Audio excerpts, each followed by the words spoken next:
Number 1. Last night a friend rushed me out of the house to catch the opening act at a local bar's music night. After a few drinks, I realized my phone wasn't in my pocket. I checked the table we were sitting at, the bar, the bathrooms, and after no luck, I used my friend's phone to call mine. After 2 rings, someone answered, gave out a low raspy giggle and hung up. They didn't answer after that. I eventually gave it up as a lost cause and headed home. I found my phone laying on the nightstand right where I left it.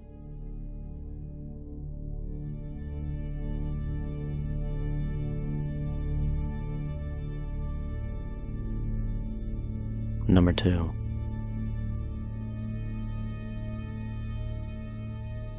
When I was a kid, I was always the last kid to get picked up by the bus driver to go to school. One day I was waiting for the bus by myself and a bus pulled up with no kids. The bus driver smiled and told me to hop on. I just had a bad feeling. I said, "Where are all the other kids?" He said, "We will go get them now, just get on." He got more and more pushy, but didn't do anything crazy. I just kept saying no, and he shrugged and left. The real bus pulled up a few minutes later, and I went to school. And my parents didn't know until I mentioned it that night. Looking back, they did look pretty worried. I remember them scrambling to make a few phone calls.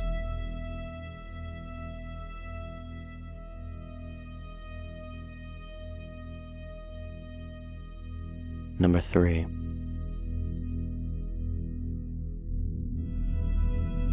A few years back, I rented an apartment from a friend of mine. He had recently bought it and had it completely renovated.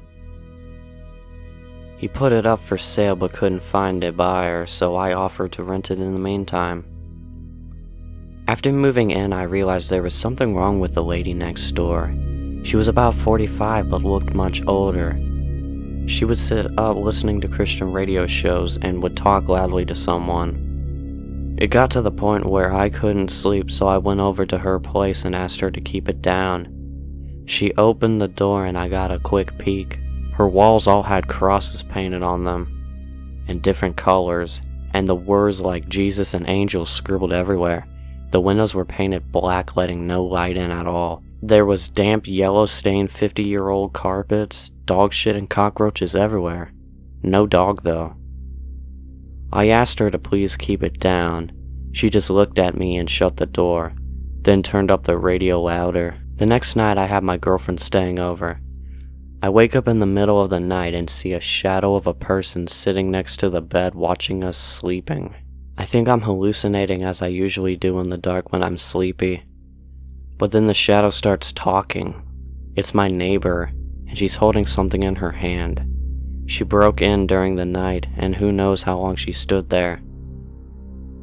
"You should lock your doors at night," she says, and walks out. The next morning, I hear someone making strange noises below my bedroom window. It's my neighbor, talking to herself in tongue. She has a plastic bag in her hand with her rotting dead dog inside. It's hot as hell outside, and I can smell death from that bag. At this point, I'm scared shitless. She's obviously insane. I go upstairs and knock on another person's door and ask him what the hell's going on. The guy's as scared as me. Apparently, she broke into his apartment one evening as well, when he was watching TV with his kids.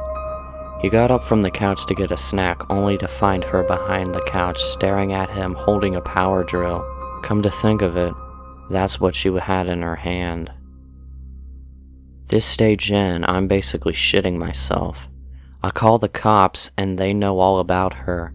Apparently she's a violent schizophrenic and hasn't taken her meds, but they can't force her or enter her apartment without her permission because she owns it. The only thing they can do is get her when she goes outside. I stay up for the next 2 days waiting for her to run out of cigarettes. When I hear her leave at 2 a.m. to go across the road to the 7-Eleven, I call the cops. They have 3 cars and a special van over in less than 2 minutes. They restrain her and throw her in the van and drive off to some institution. and then less than a minute, it's like she never was there. I never see her again. I still have nightmares about her looking at me in my sleep, though. Number 4.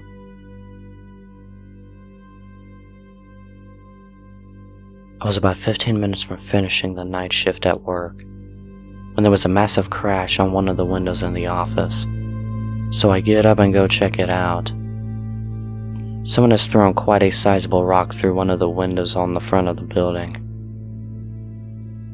This is made especially weird because I'm working in the industrial district at 11:30 at night, with none of the other businesses open. I get back to my desk and put a quick call through to security to let them know and decide to go home.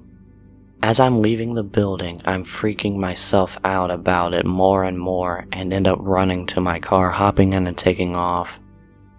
I'm almost home and I've started to calm down a bit when I realize I didn't unlock my car door when I got in.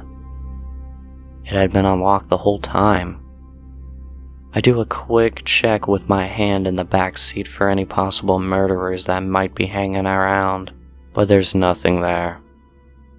Fast forward 30 minutes, I've called a friend of mine and he says he's out drinking, so I decided to join him. I jumped on my bicycle and start riding over.